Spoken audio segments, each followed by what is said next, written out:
সবকিছু এক প্রকার ঠিক হয়েই ছিল। এবার এসে গেল আনুষ্ঠানিক ঘোষণাও। 2030 ফিফা বিশ্বকাপ অনুষ্ঠিত হতে যাচ্ছে যৌথভাবে মরক্কো, স্পেন ও পর্তুগালে। সৌদি আরব আয়োজন করবে 2034 সালের আসর। বুধবার ফিফা কংগ্রেসের সভায় ভোটের পর উভয় বিশ্বকাপের আয়োজক নিশ্চিত করা হয়। এদিন ফিফার 211 সদস্য দেশের সবাই প্রতিনিধিত্ব করে ভিডিও কনফারেন্সের মাধ্যমে। মূলত টুর্নামেন্টের শতবর্ষ পালন উপলক্ষে 2030 আসরের মূল আয়োজক হিসেবে থাকবে মরক্কো, স্পেন ও পর্তুগাল। সঙ্গে থাকবে লাতিন আমেরিকার 3 দেশ উরুগুয়ে, প্যারাগুয়ে ও আর্জেন্টিনা।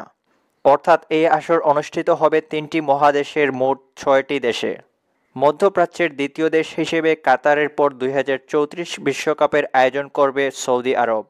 গত বছর ফিফা ঘোষণা করেছিল 2034 বিশ্বকাপের আসর বসবে এশিয়া বা ওশেনিয়া অঞ্চলে।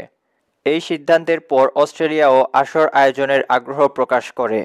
তবে গত অক্টোবরে অস্ট্রেলিয়া পিছিয়ে গেলে সৌদি আরবের পথ পরিষ্কার হয়ে যায়। 2026 সালের বিশ্বকাপ যৌথভাবে অনুষ্ঠিত হবে যুক্তরাষ্ট্র, মেক্সিকো ও কানাডায়।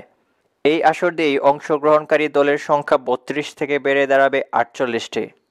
নাইমুর রহমান, আধুনিক কাগজ।